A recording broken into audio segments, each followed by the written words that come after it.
Hi guys, so this is my thought on GU guys. I'm just gonna do a really quick recap on GU. If you remember my analysis on GU, I think when I analyzed GU was around somewhere here or something, and I said there's two possibilities that I have. One possibility is that GU is going to push up a little bit to get to around my 23.6% fib level, and my reason was because we can see there is this imbalance right here that needs to be filled, and I said there's a possibility that we might push up to that imbalance, and that imbalance also align with my 23.6% fib level right there before we now push to the downside. Right, that was a possibility, and that is why I drew this right here to my target, which is my negative 27.2% fib level. That was my initial thought. And I also said that this is my first point of interest because I think we're around this area right here. And I said there is this imbalance right around this area, which aligns with this 0.0% fib level, which is around that area. I said we might push down here. That's my first point of interest. Push up a little bit to around here before we now push to the other side, which is my target right there.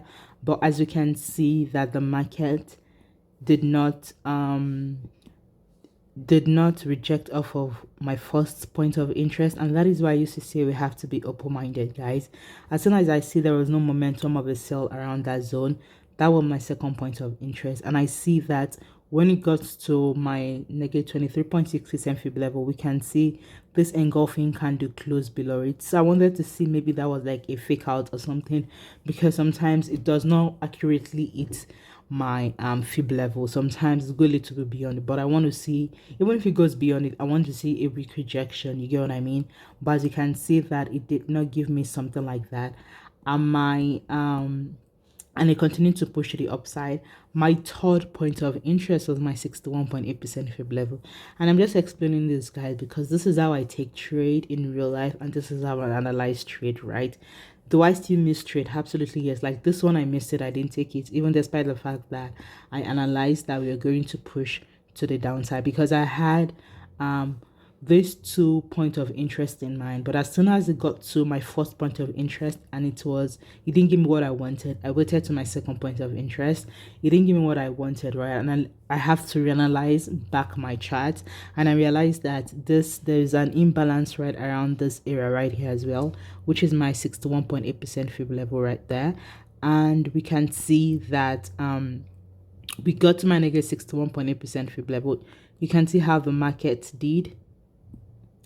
So we can say that so I didn't take the trade, guys, just because of that, because when we got to my 78.6% fib level, the momentum was not giving, and I saw it rejected around my 78.6% fib level, but I was expecting like in the next bearish candlesticks to be like a bearish candlestick, engulfing bearish candlestick, to give me that the market is going to continue to push to the downside. But I didn't see that, so I did not take the trade. And it's fine, you can't take all trades, but we can see that when we got to my 78.6% fib level and we rejected, we're tanking down towards my TP, which is my negative 27% fib level, which is beautiful. Anyone have taken this trade, that is a huge, let's assume you take the trade off of around this area right here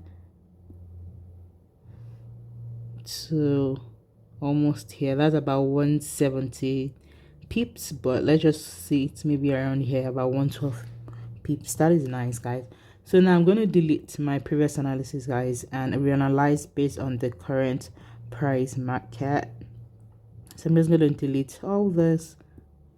Right, yeah, I'm leaving the, so I'm going to go to my bigger time frame, just like I used to do. I like to do top-down analysis, like I said. You just make it clear for you to see. So we can see on my weekly time frame that we are currently rejecting off of my 61.8% fib level. I've seen multiple rejections around that area, so that just signifies to me that we might continue to push to the downside, guys. So let's see.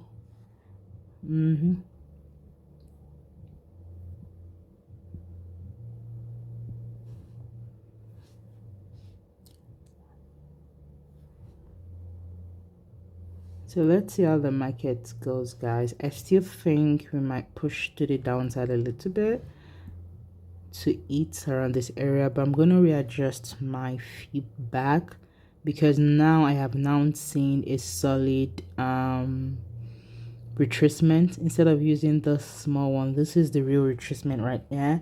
So this is how we just basically use trade, right? Before I used the small retracement as my point B, but this is the actual retracement right here. So I'm going to which rejected around my 78.6% fib level. So I'm going to just readjust my fib just to fit in there, and let's see what next.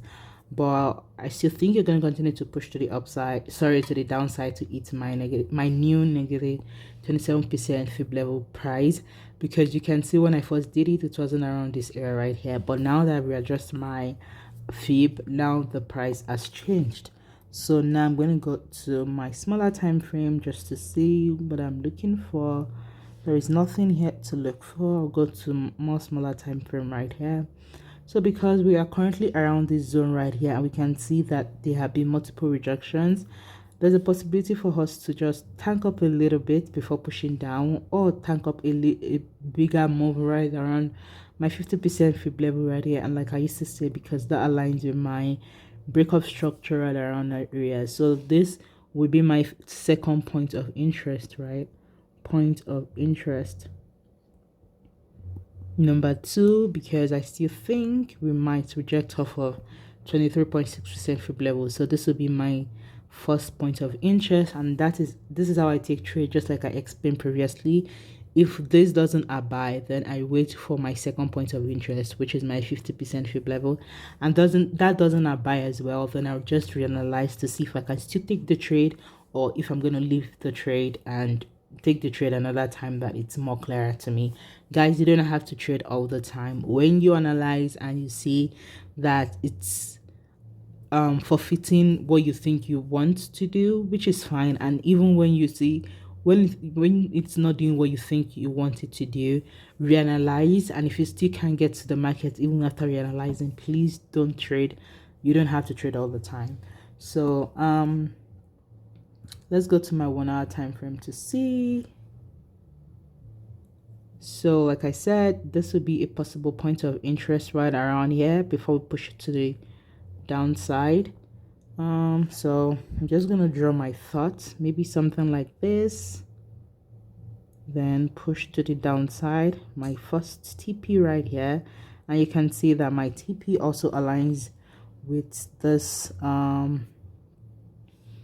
with my trend line. So there's a possibility for us to just, we can see this is a significant trend line. Zooming out, we can see first rejection, second rejection, we have third rejection.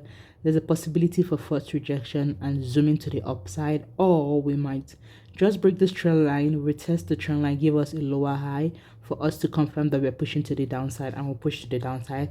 So we have to be mindful when we get to my negative 27% fib level. I won't advise, even if I still see momentum of a sell, I won't advise us to actually ride it to my negative 61.8% fib level. That is why I won't put the price action there. We might actually get there, there's a possibility, but I won't risk it, because like I used to say, I just don't trade based on Fibonacci alone. I trade based on price market as well, in conjunction with price market and market structure and price action, for me to be able to like utilize my Fibonacci strategy really well. So I will be mindful when we get here. So I would not advise us to at least take the TP right around here. Like I said, it might still actually drop around there, but I would rather prefer it to take TP out here than if I still see more momentum of sell. I want like it's sort of like a break of this trend line, because it's a significant trend line. Just like I explained earlier, a possible retest to give me a lower high for me to know that you're going to continue to push to the downside. Then I'll possibly ride it to my TP2.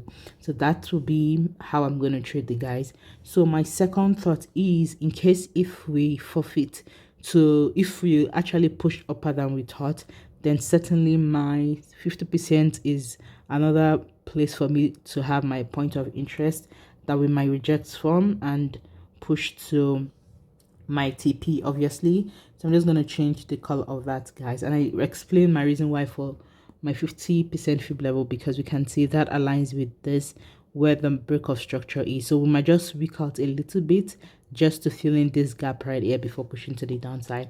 That's a possibility, guys. But that is my thoughts right now on GU, guys. I think you're gonna push to the downside a little bit. But if any other thing happen, like I used to say, you just have to reanalyze the market based on how the market is reacting. So this is my thoughts on GU, guys. Hope you find it helpful. If you do, don't forget to subscribe, comment, like, and share. And I'll see you in my next analysis, guys. Thank you for watching. Bye.